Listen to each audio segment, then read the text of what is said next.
Pollination is followed by fertilization. अब pollination हो गई, अब fertilization होने वाली है. अब यहाँ पे आप ध्यान दीजिए बच्चा, ये जो है अब मेल तो खत्म, मेल से कोई वास्ता ही नहीं है. अब फीमेल को थोड़ा ठीक ठाक से बनाएंगे. ये इसका स्टिग्मा है, this is style, this is ovary. तो यहाँ स्टिग्मा पे पोलन हमारा आ गया. तो पोलन क्या करेगा? पोलन अब यहाँ पे इस पोलन, ये जो स्टिग्मा है, यहाँ स्टिग्मा पे लॉट ऑफ वाटर होता है एंड मिनरल्स होते हैं. That is essential for the development of pollen. Minerals होते हैं. तो इसके बाद क्या होता है? ये पोलन ट्यूब, पोलन जो होता है, it give rise to a pollen tube. ये एक थोड़ा सा पोलन ट्यूब गिव राइज करता है. It give rise to pollen tube. उसके बाद ये पोलन ट्यूब डेवलप होता जा रहा है, बढ़ता जा रहा है, बढ़ता जा रहा है. ये पोलन ट्यूब इतना बढ़ जाएगा, ये यहाँ से इस, यहाँ पे ओवरी है, ओवरी में ये ओव्यूल होता है. इस ओव्यूल के इनसाइड एम्ब्रियो सैक होता है. मैंने अभी आपको बताया ओपनिंग ऑफ द ओव्यूल, जहां से ये पोलन ट्यूब एंटर हो जाएगा into the ovule to carry out the fertilization. The part where the pollen tube enters into the ovule, that part is called as micropyle. That part is called as micropyle. उस and को हम micropylar and कहते हैं. उसके opposite and को क्या कहा जाता है? चिलाजर एंड. तो ध्यान दीजिए, ये पोलन ट्यूब अब ग्रो करता जाएगा. ये है पोलन ट्यूब. पोलन, इसने ट्यूब डेवलप किया, पोलन ट्यूब. तो यहाँ से अब ये इस ओव्यूल के पास आ गया. अब इस ओव्यूल में ऐसे एम्ब्रियो सैक है.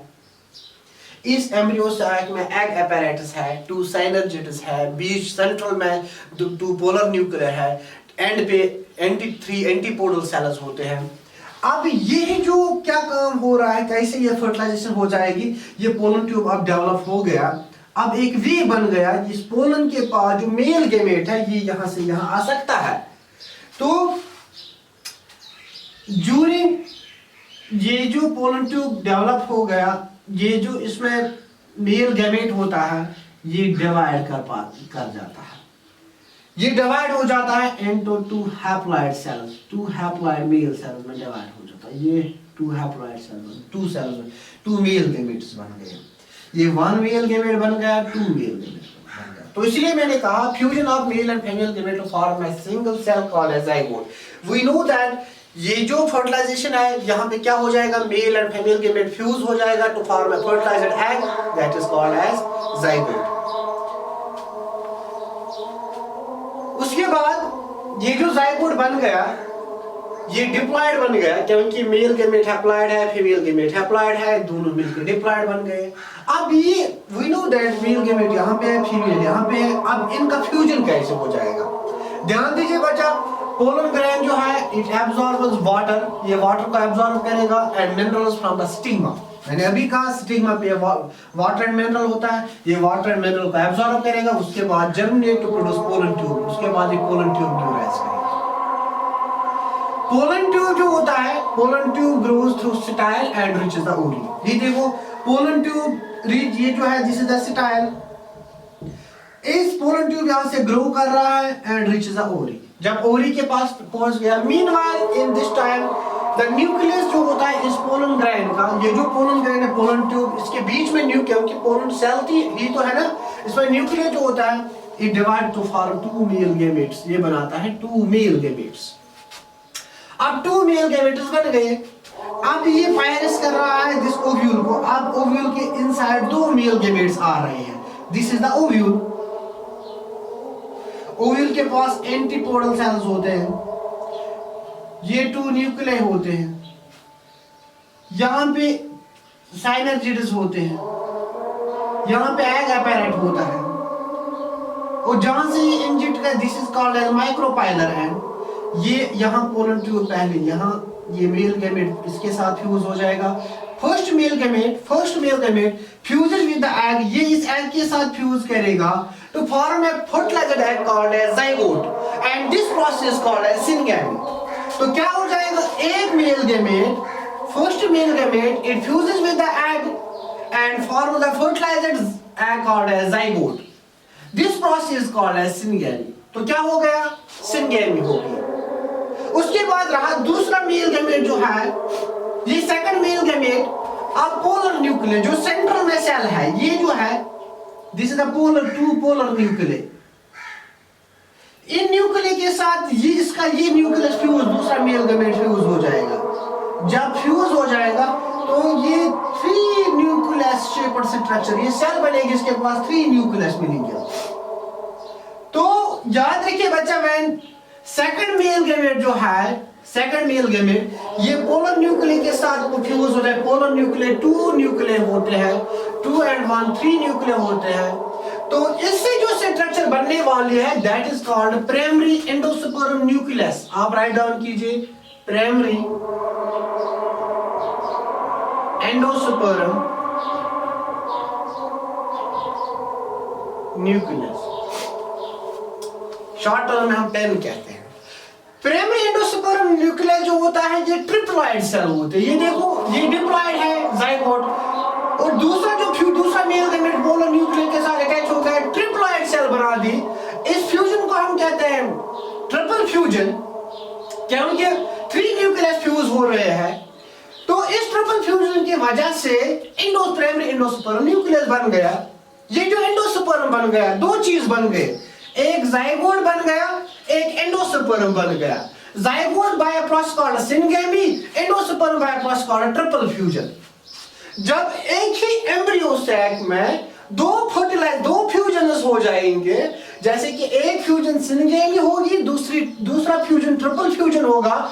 2 fertilization take when 2 fertilization takes place inside the same embryo sac, तो इस टाइप ऑफ फर्टिलाइजेशन को हम कहते हैं डबल फर्टिलाइजेशन। क्या कहते हैं? Double fertilization. When 2 fertilization takes place in the same structure, this fertilization one leads to formation of zygote and another leads to formation of endosperm, and this fertilization is called double fertilization, and this double fertilization is the unique feature of angiosperm।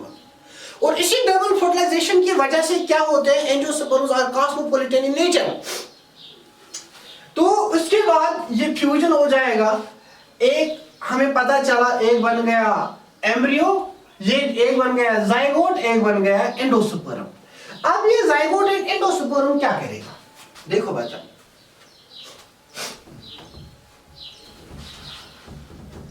अब ध्यान दीजिए, यहां पे ovule में क्या बन गया? Zygote बन गया, और सेकंड चीज क्या बन गया?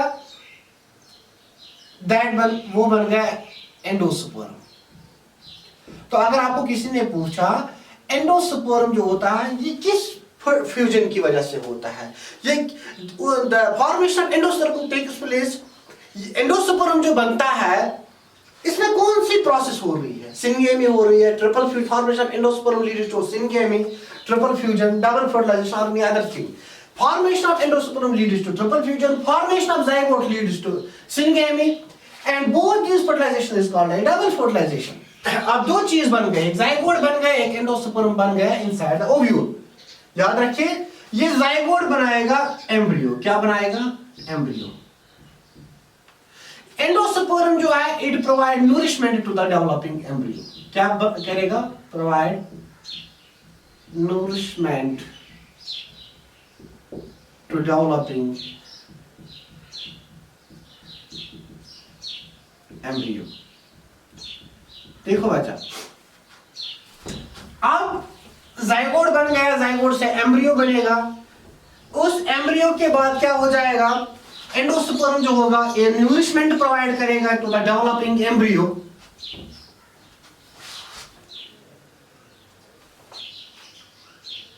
ये जो ओव्यूल होता है, अब ये फर्टिलाइजेशन हो गई, दिस इज द फर्टिलाइजेशन। अब पोस्ट फर्टिलाइजेशन चेंज, फर्टिलाइजेशन के बाद जो चेंजेस हो जाएंगे, such changes are called as post fertilization changes। अब फर्टिलाइजेशन के बाद होने वाला क्या है? जाइगोट एम्ब्रियो में डेवलप हो जाए, endosperm provide nourishment to the developing zygote. देखो क्या हो जाएगा, ये जो फ्लावर है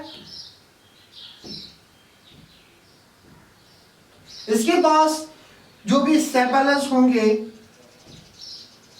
जो भी पेटल्स होंगे, या जो एंड्रोश मेल गैमेट होगा या कोई फीमेल गैमेट होगा, ये सब के सब विदर ऑफ होंगे,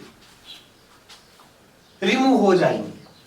अब रिमूव हो जाएंगे, इसके पास ओनली बचेगा, वो बचेगी ओवरी खाली। ये स्टिग्मा भी पोस्ट फर्टिलाइजेशन के केस में रिमूव हो जाएगी, खत्म हो जाएगी, ठीक। ये एंथर्स भी खत्म हो जाएंगे, ये सेपेलस पेटल्स भी खत्म हो जाएंगे। रिमेनिंग जो बाहर रहेगा that will only remain the ovary. अब इस ओवरी में क्या होगा, ये आहिस्ता आहिस्ता इससे रिमूव हो जाएंगे। ये ओवरी जो है, अब इस ओवरी में हमें पता है ओव्यूल्स होते हैं। ये जो ओव्यूल्स है, ओव्यूल्स से सीड्स बनेंगे, क्योंकि अब बच्चों को पता है जो फर्टिलाइजेशन हो गई वो ओव्यूल में ही तो हो गई ना, ओव्यूल के इनसाइड ही जाइगोट एंड एंडोस्पर्म हो गया ना। अभी सीड न्यू प्लांट बनाएगा, सीड से new germination of seed leads to formation of new plantlets, तो ओव्यूल से सीड बनेगा। रही बात ओवरी, ओवरी जो होती है इससे फ्रूट बनते हैं। Ovule leads to formation of seed, ovary leads to formation of fruit, इससे एक फ्रूट बन गया। बट ये सीड कैसे बन गया, सीड का कोट कैसे बना, सीड में व्हाट सीड कंस्टिट्यूट, सीड्स में होता क्या है जिसकी वजह से फिर जर्मिनेशन के, जब उसको जर्मिनेशन हो जाता है उसके बाद न्यू प्लांटलेट डेवलप हो रहा है। देखो क्या होता है, देखो सीड्स दो तरह के होते हैं। इस ओव्यूल में